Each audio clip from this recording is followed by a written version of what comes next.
With this WVLI News Update, I'm Rob West, back with a look at today's news right after this. Stay connected to your community, even on the go. The WVLI Podcast Network brings you 3 great local shows. The WVLI News Update keeps you informed. Kankakee Valley Community Happenings gets you ready for the weekend. And This One Time in Kankakee shares the incredible stories of our area. Find the WVLI Podcast Network wherever you get your podcasts or at WVLI927.com. The voices you trust beyond the dial. Kankakee man alleges a co-worker pointed a gun at him on the city's east side Monday morning. According to reports, city police called to the 1600 block of East Eagle Street about 6:15 Monday morning by a man who said that he'd gone to pick up his co-worker at his home on Monday morning. The victim said that when he got there, the co-worker pointed what appeared to be a rifle in his direction. The man told officers that he'd had an argument with the co-worker the day before. City police are investigating the incident. Construction on Kankakee's East Riverwalk project has slowed over the past 3 weeks or so.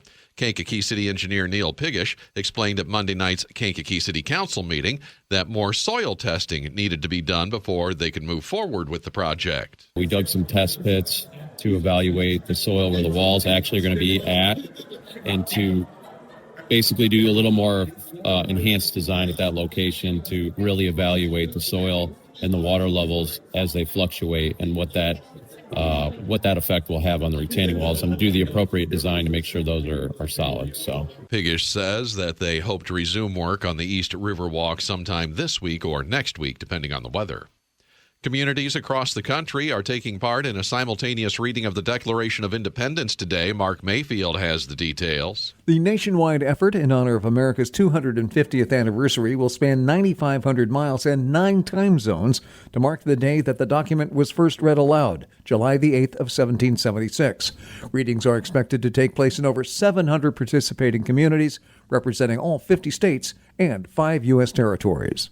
I'm Mark Mayfield. Several cities in Illinois taking part in the reading. The closest to us, Oak Park, where it'll be read at 5 o'clock tonight at the Oak Park River Forest Museum, and in Normal, where the reading held at 5 this evening at the Connie Link Amphitheater. Jasper County, Indiana Sheriff's Police investigating after a weekend crash left a car in the Iroquois River.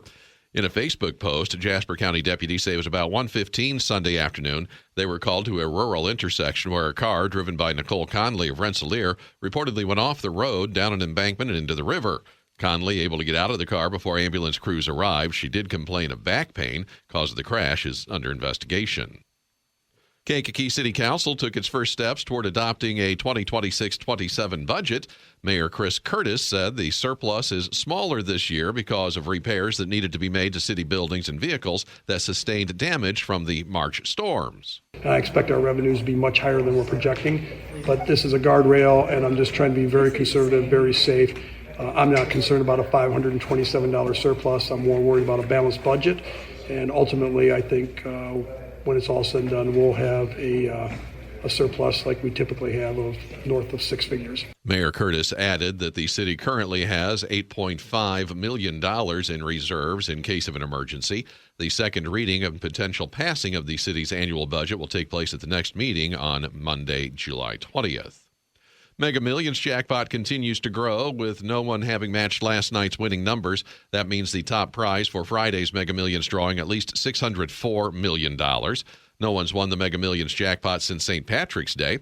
Also, it's been a while since anyone collected the Powerball's top prize. That estimated jackpot for tonight's Powerball drawing, $434 million. Jasper County, Indiana Sheriff's Police report 4 people sent to the hospital after a 2-vehicle crash Sunday in Remington. Jake Lamore has the story. Rob, according to a press release, deputies were called to the wreck just before 12:30 Sunday afternoon at U.S. Highway 231 and I-65 near the southbound off-ramp in Remington.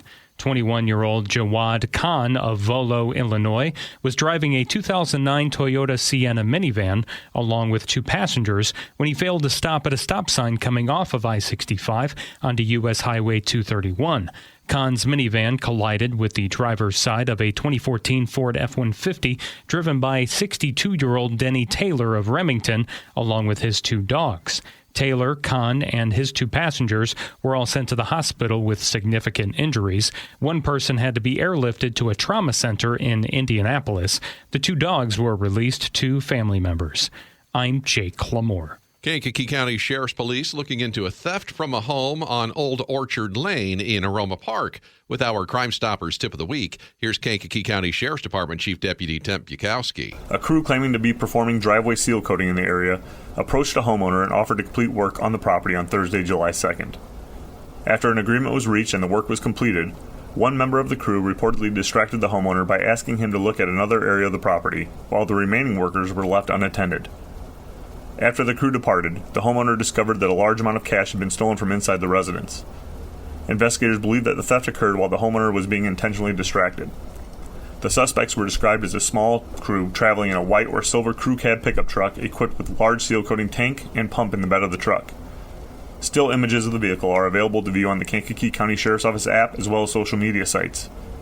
If you observed a driveway seal coating crew operating in the area around the time of this incident, or if you have information that could help identify those responsible, please call Crime Stoppers by calling 815-93-CRIME. Tips to Crime Stoppers are anonymous, could result in a cash reward. Federal health officials looking into the source behind a parasitic illness causing severe symptoms. According to the CDC, Cyclosporiasis is a type of food poisoning caused by a parasite, and symptoms usually occur within 2 to 14 days of ingestion.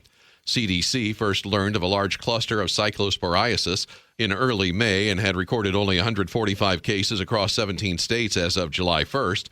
However, there appears to be a surge as it has spread to at least 18 states, with Illinois among the states reporting the most cases.